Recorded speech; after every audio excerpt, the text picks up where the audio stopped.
Head over to our weekly picks here, our official picks. We just predicted and reacted to the lines yesterday on the show, and there's really no great value, folks. We struggled a little bit here to come up with 6 picks, and you'll see that once we name one of these picks that we said we weren't going to take this week, but we had to because there's really no great value. So we'll tell you our picks, and then we'll tell you why there's just no good value this week in the other remaining games and why we're staying away from them.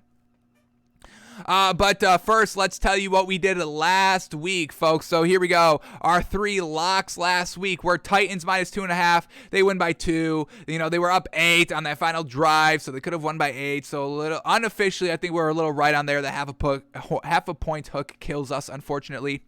We took the Chargers minus 3, and they lost by 7. The Vikings truly got it done, and I don't know what to think of this Chargers team anymore off this little losing skid that they're on. We took the Colts minus 10 last week. They win by 6. So unfortunate there. No buyability in this Colts team. We thought their offense could handle it, and they could not, as we saw. So our locks went 0 of 3 last week. Not great. Our 99% guarantees, we had the Eagles plus 2.5. Bingo, bango. They win by 17. That was an easy one to hit. We had the Raiders plus 2.5. They lose by 27 against the Chiefs. Okay, we have to start, this Raiders team is on the borderline of us truly selling them. We'll know more this week. And then we had the Cowboys minus 7, and they win by 40. So bingo, bango. The 2 picks that we had right, truly right, I would say. Eagles plus 2.5, they win by 17. Cowboys minus 7, they win by 40. So, we went 2 of 4 officially. Unofficially, we kind of went 3 and 3. Yeah, we went 3 and 3. Unofficially. Officially 2 and 4. Unofficially 3 and 3. And we're going by unofficially here. All right. So here we go. Let's start with our 3 locks. You can bet whatever you want on these picks, folks. These are locks. Did you not just hear what we did last week, folks, with our locks? Come on, these are locks. These will always hit. Alrighty, our first pick in our lock section, well, you already know, folks, it's Bills minus 7. We just looked at what Carson Wentz did last week. Not good, not good. The whole Colts offense, not good, not getting any separation. Receivers got no separation against the Jaguars. The running game was good, but the Bills shut down the run. We just saw that as well. Only 2 teams have given up less yards rushing than the Bills. So they'll be able to handle Jonathan Taylor. They'll be able to handle Marlon Mack. They will, if he's playing, they'll be able to handle Nyheim Hines. So the Bills are fine here. The offense will be able to get it done. This Colts defense is okay. It's a good, solid defense. Not as good as the Bills. In this Bills offense, they've got the pieces to move the ball. They're also at home. A big, great green flag for the Bills here of why you should be taking them minus 7. We predicted them to be Bills minus 13.5, so obviously we're comfortable in swallowing the 7 here. This Colts team is not good. They're especially not good against good teams, and this Bills team is one of the better top 5, and we're going to do our power rankings next segment. They're definitely top 5 team in this league, folks. So Josh Allen and the Bills offense, they struggle here and there, but overall, for the most part, they get it figured out, and they especially get it figured out in the second half. Another thing that the Colts cannot do, close out games. So if, gosh forbid, this game is close, tied, maybe even the Colts have a 3-point lead going into halftime, well, don't count out the Bills because they play their best football in the second half. So the defense sets up the offense. The offense usually takes advantage of it. Bills minus 7 out here, folks. Great pick. This Colts team has 0% chance to win.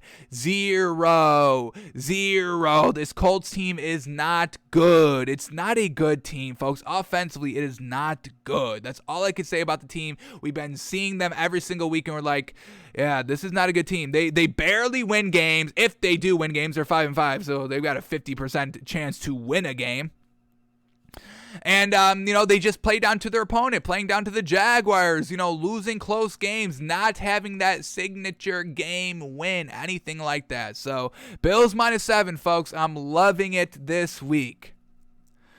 Alrighty, next pick in our lock section, we're taking Dolphins minus 3.5 here, and I was a little hesitant to take this game with the 3-point hook. If it was Dolphins minus 3, I'd feel a little bit better about it. But overall, at the end of the day, this Dolphins defense is hitting their stride, and that's another thing that we have to start to shift focus on. We see this all the time, every year in the NFL. Now that we're at kind of the midpoint, starting the back half of the season, this is really when the defenses start hitting their stride, and we just saw it last night with the Patriots. So this Dolphins defense over the last 2 weeks has truly been hitting their stride, and now they're going against who? Joe Flacco? Okay, I don't care that he won the Super Bowl 10 years ago. That's all he did. He caught magic, the Mile High Miracle, launched their Super Bowl run. That's all it was, a miracle catching fire. That's the only reason Joe Flacco is still relevant today.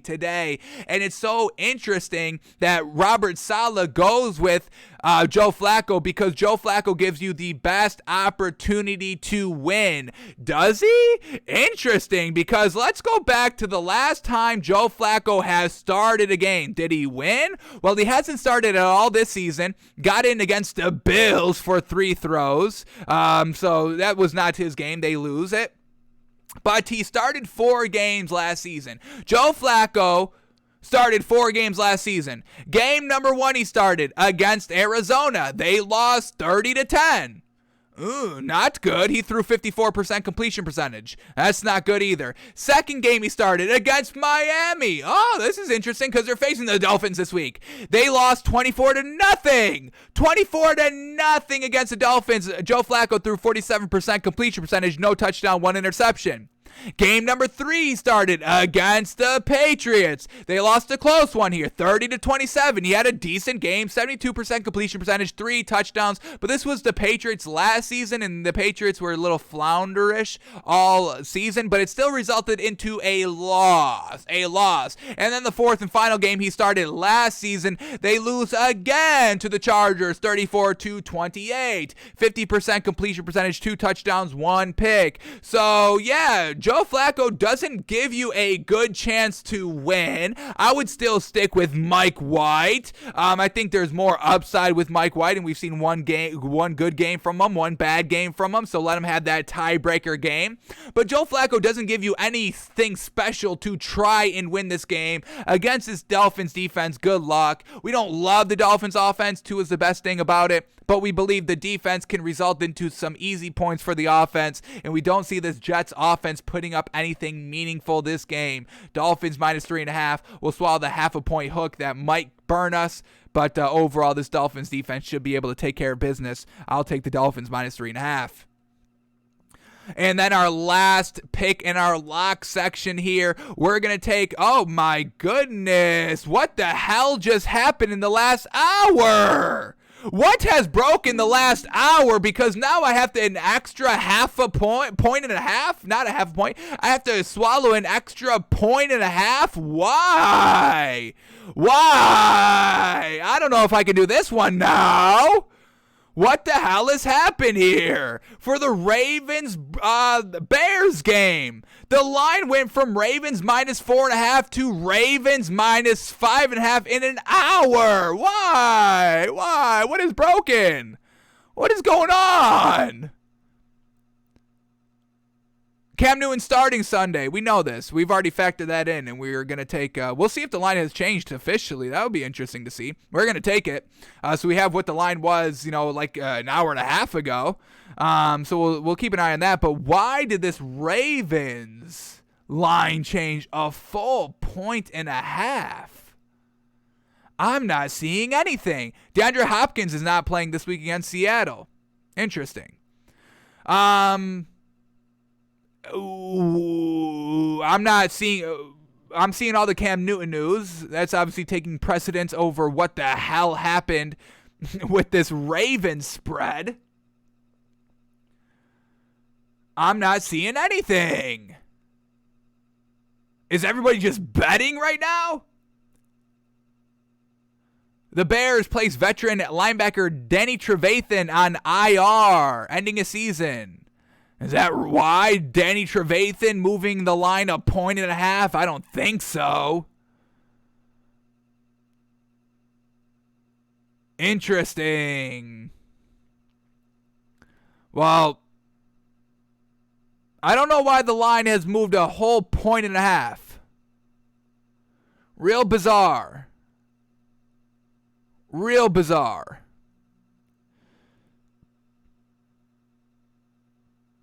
Okay. Well. All right. Well, we're still going to take it, I guess. Maybe because Lamar Jackson returned to practice, so now he's like officially good to go. Maybe that's why the line moved a 1.5 points. That would make a little bit more sense. But here we go, folks. Our last lock. Damn. I don't want to swallow this many points now, but we're still going to take Ravens -5.5. Had it 4. We had it lock. Once again, lock in the value while you can, folks. You wait an hour and a half and you screw your value. We had it at Ravens -4 at about 11 a.m. Eastern time. Damn. All right, but we're going to take Ravens -5.5. Ravens at Bears this week. The Ravens have, hit a little bit of a skid here, and that's really uncharacteristic of this Ravens team. And then for this Bears team, and the reason why we're going to be taking the Ravens -5.5 points here, because Matt Nagy is just trash. He's a trash coach. He had this quote this week that really I hated, really rubbing me the wrong way here. Matt Nagy on their losing streak saying, quote, "It's no one's fault other than everybody's." Okay, how about you take a little blame? I want the coach always taking all the blame so my players don't take the blame. I could care less what the national media would say about me as a head coach. I'll take all the blame. Yes, why we're losing, it's because of me. We're losing because of me. I don't want that on my players. I don't want my players feeling restricted, feeling like they're getting kind of nationally, publicly blamed in the media. I will take it all. I don't need all that extra weight and pressure on the players when they're out there playing in the game. The ones that are actually playing and making the plays and are doing the plays, making the throws, making the runs.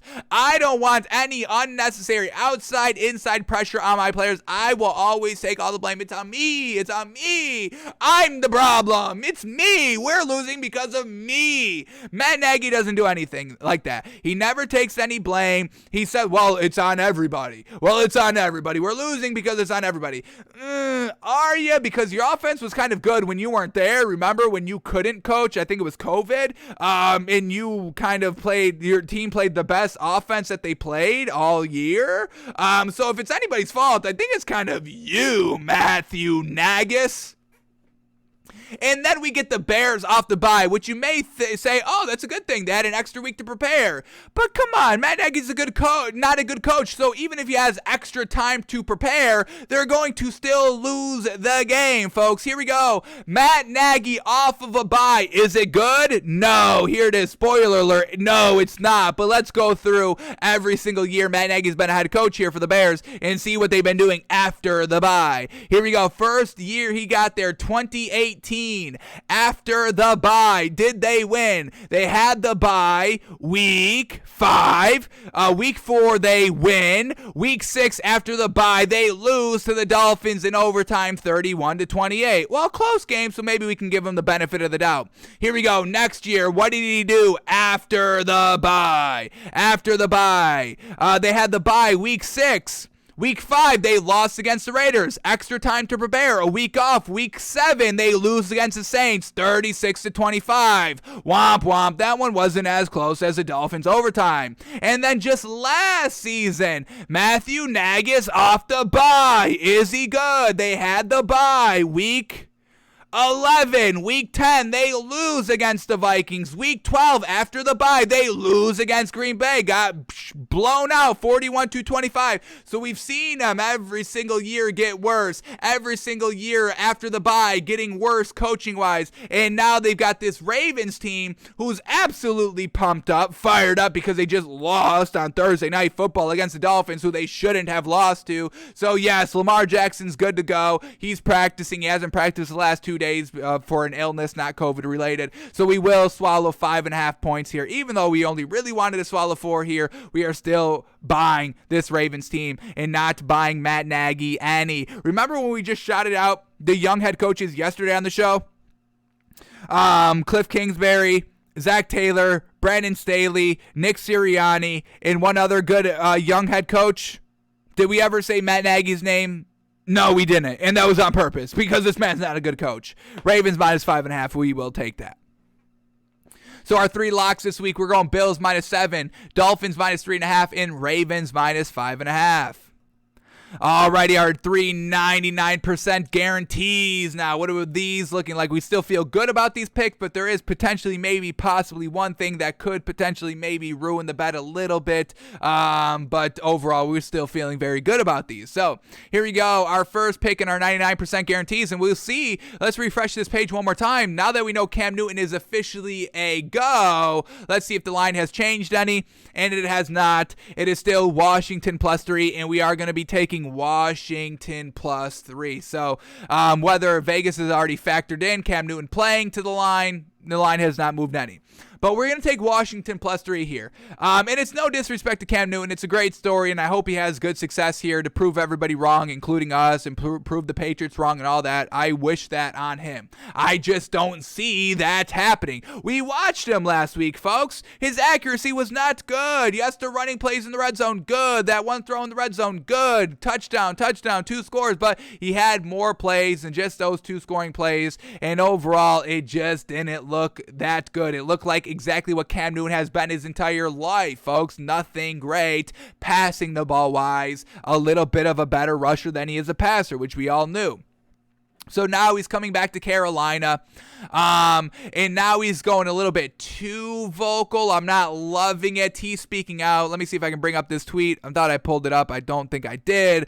But Cam Newton giving away tickets, trying to kind of increase the culture here. I think he gave away like 50 tickets, 5 or 50 tickets, so Carolina's stadium can be rocking and roaring, so they can bring the culture back to Carolina. And that's really what Cam Newton's kind of focused on. I mean, all the kind of quotes here, he wants to bring the culture back to Carolina. He wants to get the culture back to Carolina. But overall, I think he's going to get too caught up in overall the culture and not what you need to do performance-wise out on the field. And this Washington defense has gotten it done these last 2 weeks, holding their opponents under like 20 points scoring these last 2 weeks. And they play better without Chase Young, which is kind of crazy to say, but these last 2 weeks, the defense for the Washington football team has been getting it done. Just beat Brady, picked him off a couple of times, real solid.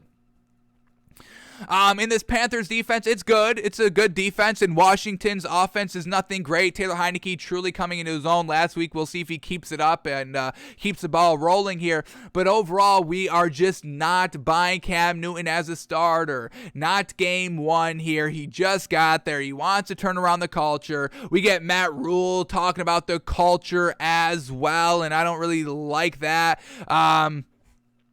Albert Breer talked to Matt Rule about how it's emblematic of a larger culture in Carolina, bringing in Cam Newton. So we get Matt Rule. He wanted Teddy Bridgewater, threw him to the curb. He brings in Sam Darnold. He gets injured. He throws him to the curb. And now it's going to be Cam Newton to be the savior here. I'm not buying Matt Rule. I'm not buying Cam Newton to get it done. I think this Washington defense will be able to easily, kind of get on Cam Newton and make it a hard day for him. How much of the playbook does Cam Newton know? I mean, this Patriots offense as a whole without Cam Newton, I mean, they're at the midpoint, so they all know the entirety of the playbook up until this point, where Cam Newton does, and he just got there last week. So I'm not buying Cam Newton, and I will live and die by not buying Cam Newton. We'll take the 3 points here for Washington. Alrighty, next pick here, and we are going to go against what we said yesterday, folks, unfortunately. We said we weren't going to take the Cowboys-Chiefs game because we just wanted to watch the game and take it all in and watch the greatness and not worry about our pick. Were we right, were we wrong in this game? But there's just no good value all around, and this is some good value. It's decent value. It's the best value that we're getting so far. So we're going to take the Cowboys plus 2.5 here over the Chiefs. We're believing in the Walk of Fame defense, and that's really what it's going to come down to here. Do the Chiefs turn over the ball? Because if they do, they are going to lose the game. If they don't, then, it's going to be a close game, and we'll see if the Cowboys offense can outpace the Chiefs offense, which we can see happening. But overall, we're relying on this Cowboys defense to truly get into the grill of the Kansas City Chiefs, who have kind of cleaned up their turnovers over the last 2 weeks, exactly what we've been wanting to see from them. But we're going to take the 2.5 here.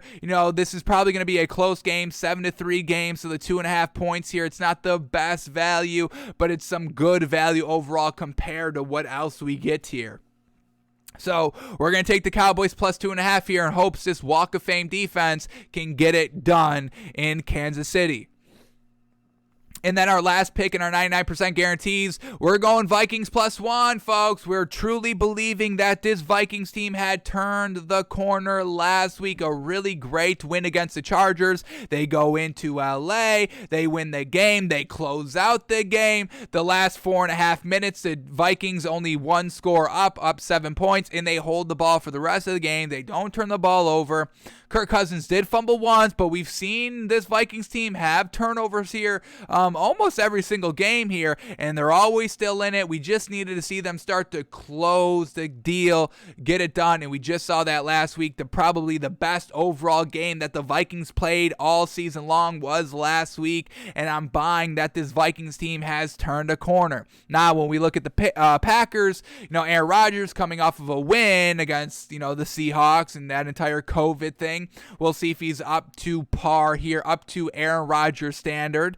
But this, division rival, all of that in Minnesota, another kind of green flag for this Vikings team. I just think they get it done. I'm ready to buy into this Vikings team. And overall, statistically, this Vikings team, offensively, defensively, they're a good team statistically. They just haven't been able to close the door in these games, and we just saw last week. So we're riding with the Vikings, folks, plus a point. And that's going to be our final pick for the week. Vikings plus 1 at home against division rival Green Bay. We think they can get it done here. So our 99% guarantees, we are going Washington plus 3, Cowboys plus 2.5, and Vikings plus 1. Now, why we aren't taking these other matchups, Saints, Eagles, these are two really evenly matched teams, 2-point spread here. This is probably a 3-point game. So overall, I don't think it's great value either way. What else we get here? Lions, Browns. I'm not going to swallow 12.5 points here. We get the Lions. They're trash, but we get this. Anthony Lynn has lost play calling duties. Unfortunate for Anthony Lynn here. And we'll see if this Browns team can bounce back here at home, which they probably do. But a backdoor cover, all that. We just don't want to swallow 12.5 points. 49ers, Jaguars, this line just moved a half a point as well. 49ers defense is good, but the Jaguars defense has been pretty good these last 2 weeks. They might be able to keep the game close here, so we're going to stay away from the 7-point spread there. Texans, Titans, same thing. Just don't feel good swallowing 9.5 points with this Titans team. They've been scoring in clusters based off of turnovers, really. And this Texans team coming off of a bye. They have the bye last week. I know they lost bad 2 weeks ago. I don't think they played last week, correct? Am I bugging? Yeah, they were coming off the bye. So coming off the bye, Tyrod Taylor probably cleaning some things up here. 9.5 points, a little bit too much for us to swallow, especially with this Titans run game being non-existent. So maybe the Texans, who still have good viability in them, could get it done defensively. We get Bengals Raiders, 1.5 point spread here, not buying. I mean, I can't buy the Raiders anymore until they prove to us that Derek Carr can stop turning the ball over and the offense can move on without Henry Ruggs, which I understand is hard. And now we have, the overall narrative of the Raiders floundering in the back half the last 2 seasons and the offense staggering because they don't have Henry Ruggs, so everybody can just guard Darren Waller and Hunter Renfrow and, get away scot-free. And this Bengals team, a little flounderish here coming off the bye. How are they going to look? I don't think that's any great value. Cardinals, Seahawks. Cardinals -2. We get no DeAndre Hopkins. We don't know about Kyler Murray yet. Steelers, Chargers, 5.5 points right here. Chargers been skidding here. And then Giants, Bucks. Giants plus 7.5. Bucks minus 10.5 here with all those picks Tom Brady's throwing here. I'm sure he cleans it up, but is it going to be this week or next week or maybe not at all? We don't know. So it's just, this is a really tough week for betting. I think Vegas has these lines set up perfectly so they win either way, which they usually do, folks. So don't think there's any really great value anywhere this week. Any amazing value. There's no amazing value here, and there's no disrespectful value here. So shout out to Vegas for not being disrespectful, but we kind of like you being disrespectful because we get good value.